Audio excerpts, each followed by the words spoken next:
L'album è un album molto sassarese, nel senso che è stato creato a Sassari, la maggior parte dei featuring e dei produttori sono tutti comunque di Sassari o di zona Sassari, al contrario dell'altro album che invece avevi stato fuori. Come mai questa scelta e quali pensi che siano, diciamo, le peculiarità appunto del discorso sassarese? Allora sì, l'altro disco, che è questo, un attimo di riflessione, era un bel po' diverso. Era un disco sicuramente più musicale, con molti più strumenti anche suonati, e inoltre va bene, un disco tutto prodotto da me, con basi mie. Il viaggio era abbastanza uniforme anche come musicalmente, dico, non solo come testi, ma tutta la musica voleva avere quel gusto caldo, avvolgente, un po' soul. Ho cercato anche di farlo mixare appunto in Francia, questo è stato mixato in Francia, a Lille. Ho cercato di farlo mixare in maniera che io ho detto guarda, questo è stato fatto tutto con degli software praticamente digitali, vorrei che suonasse live, ce la fai? E a quello che ha mixato gli ho chiesto questo nello studio di Lille, e lui mi ha detto te lo faccio pompare in modo che suoni caldo, te lo faccio suonare come se fosse live. Io ho detto esatto, voglio esattamente questo, e questo era l'effetto che ha dato. Il nuovo Totem invece è diverso perché ho trovato basi, ho scelto delle basi nel corso prima di iniziare a scrivere, ho scelto le basi di vari produttori che fossero abbastanza varie, molto eterogenee, che avessero vari stili, alcune più, per dire, più classiche, altre un po' più sperimentali, alcune più elettroniche, altre molto raw, proprio crude e dure. Ho deciso di usarle diverse e fare una specie di remake di quello che avevo già fatto per chi mi aveva ascoltato prima, Giocatrofi del 2007. Anche quello lì era un coacervo di varie esperienze, varie canzoni, tutte messe insieme, basi diversissime, un sacco di collaborazioni, come tra l'altro questo, perché c'ha veramente almeno 20 persone che ci lavorano su, tra produttori e rapper, anche di più, oltre 20. Ho voluto mettere chiaramente soprattutto dei produttori dell'area che conosco. Io faccio featuring e lavoro con gente che conosco, con cui ho qualcosa in comune, capito? Non riesco a farmi dare da tale beatmaker milanese, anche se è bravissimo, non l'ho contato perché io ho voglia di un vissuto comune quando faccio dei featuring, quindi se c'è un vissuto comune si può fare. Quindi ho preso dei produttori tutti praticamente della zona, ce n'è uno di Capoterra che è Ziob, e poi ce n'è un altro che è By Boss, che è senegalese. Tutto il resto è fatto a Sassari praticamente, e le collaborazioni anche con gli artisti, diciamo, in lingua straniera sono tutti sassaresi, nel senso che Bygone vive a Sassari, Bantu G vive a Sassari, Kilimangiaro vive a Sassari, pure se canta in un'altra lingua sono sassaresi. Quindi è abbastanza sassarese, sono d'accordo con te. Allora, hai fatto riferimento a Giocatrofi, che ha un altro filo conduttore rispetto a questo disco, cioè il fatto che tu con fierezza rivendichi di essere uno degli originatori, diciamo, dell'hip hop sassarese, e quindi anche nella canzone con Bantu G appunto parli anche del discorso della storia e di rispettare la storia. Che cosa si impara dalla storia rap di Sassari, per esempio? Stai parlando di Voodoo Slang. Il Voodoo Slang è un pezzo del disco dove figuro con Bantu G, che fa un ritornello, e Baldedda MC, che adesso ha deciso di rappare solamente in sassarese, un vecchio amico che insomma con cui ho iniziato a fare il rap da ragazzo e che tuttora ora prosegue. Per dirti, questa canzone con loro, sì, era giusto, è un po' una barrosata, come si dice qua, cioè io voglio dire semplicemente, noi abbiamo, come ragazzi siamo riusciti a inventare, anche grazie al rap che è stato il veicolo, un certo tipo di slang qua, oppure a riutilizzare degli slang di qua e portarli comunque a livello giovanile, essere parlati da tutti.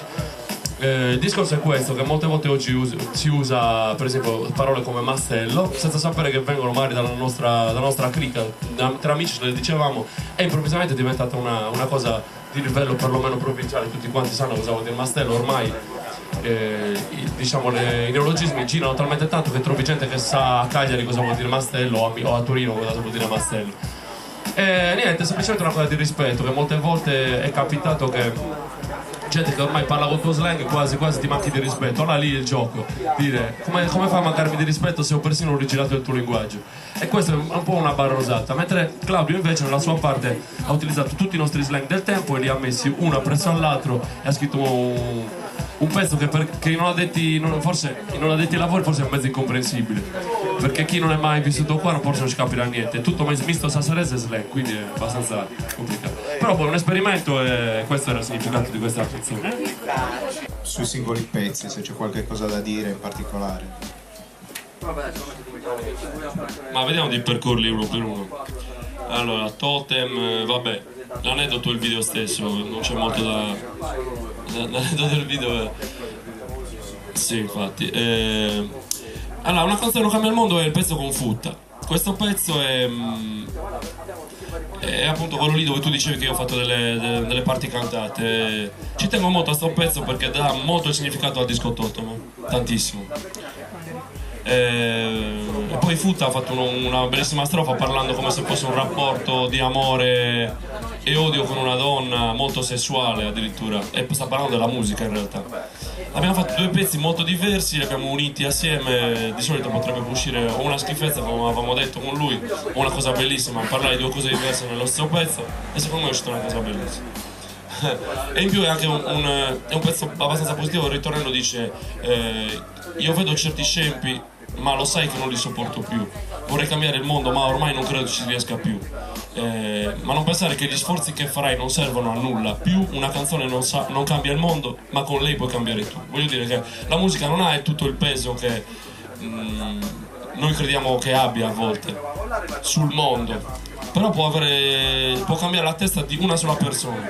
Quando la gente mi dice, questo lo voglio dire, quando la gente viene a suonare a volte e vede che ci sono 3 persone sotto, dice no, via, ce ne andiamo, non se lo meritano.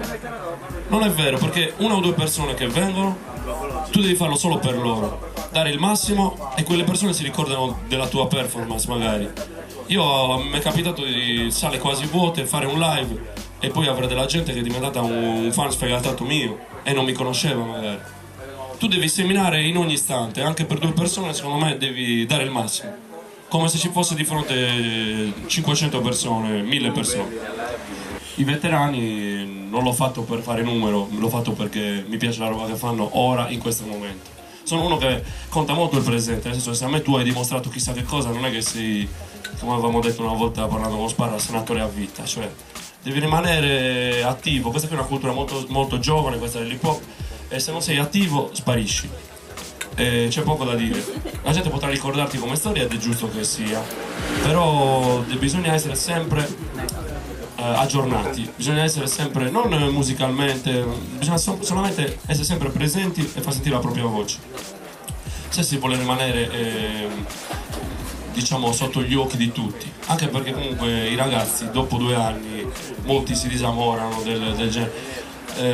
Molti non hanno la cultura storica che noi potremmo avere avuto negli anni 90. Oggi è abbastanza rapida la cosa, quindi sei tu che devi essere sempre lì a bombardare con le tue cose, farti vedere e riprenditi quello che ti hanno tolto se te l'hanno tolto. Per me è così, perché comunque il rispetto non è mai fisso, devi riguadagnartelo e devi pretenderlo anche.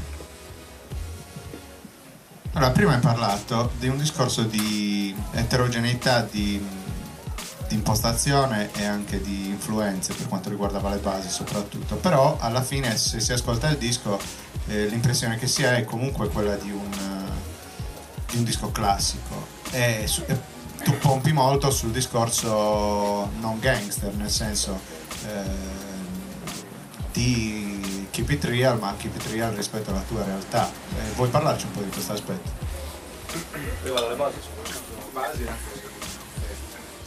Allora, vabbè, ho voluto fare esperimenti, c'è un lavoro con EKL che non è proprio il tipo di basi che di solito userei, molto elettronico, con Teddy Flow, ho voluto un po' spaziare, non è che a livello di basi, non sono contro l'innovazione, però ho dei generi che proprio non riesco a mischiare. Oggi, grazie a buoni artisti, l'hip hop si è anche mischiato con altri generi, come sempre ha fatto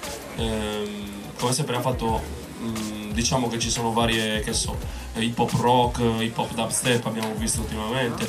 Per me tutto è lecito, non è un problema, solo che io ho dei gusti e quindi sono convinto che certa musica abbia più gusto. Ho cercato di fare questo disco secondo i miei gusti. Sono un po' antitetico alla musica techno, l'ho sempre detto, anche perché per me rappresentava esattamente il contrario esatto culturale di quello che volevamo portare noi. Cioè, quindi ora che si unisce storco il naso. È vero che storco il naso, non è che non avete il diritto di fare quello che volete, io non sono nessuno per dire il contrario. Solo che io ho questo gusto e se dico che non mi piace, lo dico che non mi piace, giustamente. Per quanto riguarda il discorso gangsta o no, gangsta per me è una parola relativamente mal reinterpretata qua in Italia. Gangsta è tutto quello che viene dalla vita di strada, sarebbe, ok, più o meno. Solo che gang qua non ce ne sono. Il discorso sono i gruppi di ragazzi che fanno le stronzate in giro. Quelli c'è già gangsta per me, come mentalità. Cioè, ampliando il discorso, non è che io sono anti questo discorso, perché comunque è come si cresce che a volte si è gangsta, non so come dirti, fai delle stupidaggini. Questo dico, come è stato considerato il gangsta rap poi come etichetta, chiaramente non faccio quel tipo di gangsta rap, non avrebbe senso qua, non ha niente da che fare. Il keep it real che dicevi tu, cioè portare la roba reale, quello è sempre stato il mio life motive, cioè io ho sempre voluto fare la roba reale, non mi sono mai fatto un personaggio. Ho sempre cercato di fare le cose parlando di me stesso, delle mie esperienze e ho fatto delle storie, insomma, cercando di essere sempre onesto con me stesso. Non mi piacciono chiaramente farmi dei personaggi, questo qui è abbastanza ironico se lo capite, non sono un vero profeta e non sto seguendo nessuna religione speciale, quindi è giusto un'allegoria più che altro per spiegare il mio discorso abbastanza invece reale delle cose. Come dire, molte cose sono state lasciate dietro, questa cultura è un po' stata contaminata da mercato, da tante cose. Io riporto come un nuovo credo che era già passato, lo riporto nuovo con la maniera in cui secondo me dovrebbe essere fatto. Ecco com'è.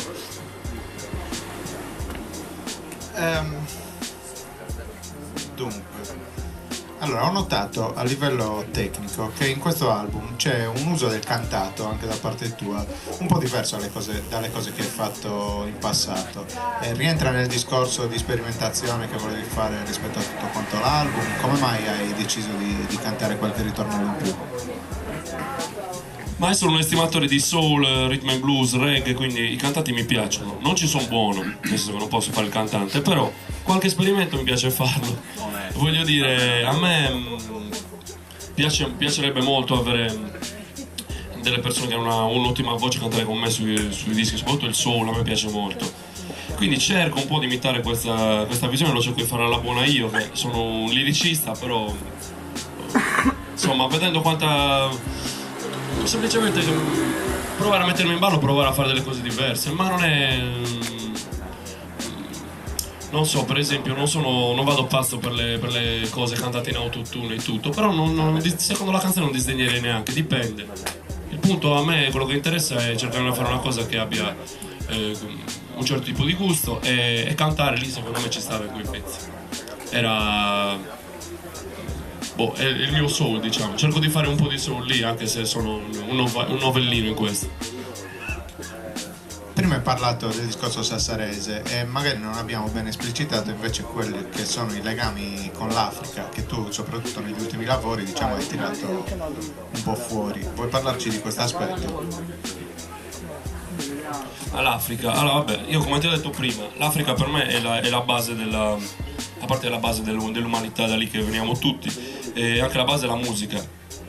Per me tutta la musica che sentiamo oggi, da Lady Gaga a tutto, c'ha una batteria, un tipo di beat che è nient'altro quello che viene dalla musica tradizionale africana, poi trapiantata negli Stati Uniti dopo lo schiavismo e tutto, e poi ritornata in Europa per vie traverse, insomma. Comunque tutta la musica di oggigiorno, compreso il rock ha preso tantissimo dalla musica black. Quindi questo è il legame con l'Africa, è questo. Poi io personalmente ho anche avuto un legame con l'Africa, ho avuto la possibilità di viaggiare, mia figlia è metà africana, per dirti. è per metà africana. Io considero anche i sardi degli africani del nord, visto come ci si ragiona a volte, come quando ti trovi per esempio in Nord Europa e vedi come la gente ragiona e ti senti più vicino culturalmente a un magrebino che non a un norvegese, pure se la regione magari è diversa, ti rendi conto che il modo di scherzare, il modo di stare, siamo quasi uguali, dici ma sono veramente anche gli stessi continenti sono dei confini fatti relativamente veri, cioè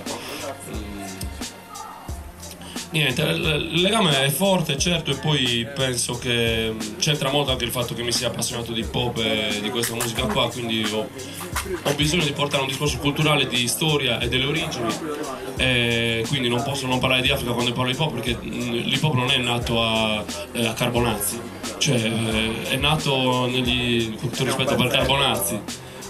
Voglio dire, è nato dove è nato e ha la sua storia e bisogna ribadirlo ogni volta. Non ho nessuna Vino graffito a Carbonazzi. Vino graffito qua forse sì. O magari poi l'hip hop assassin è pure nato a Carbonazzi, io non lo so. Probabilmente è nato pure lì. Però voglio dire, ne parlo di Africa perché per me è la culla della cultura in generale, della cultura musicale molto. Se noi dobbiamo dare pay the dues, come si dice, per l'hip hop a quello che è stato prima.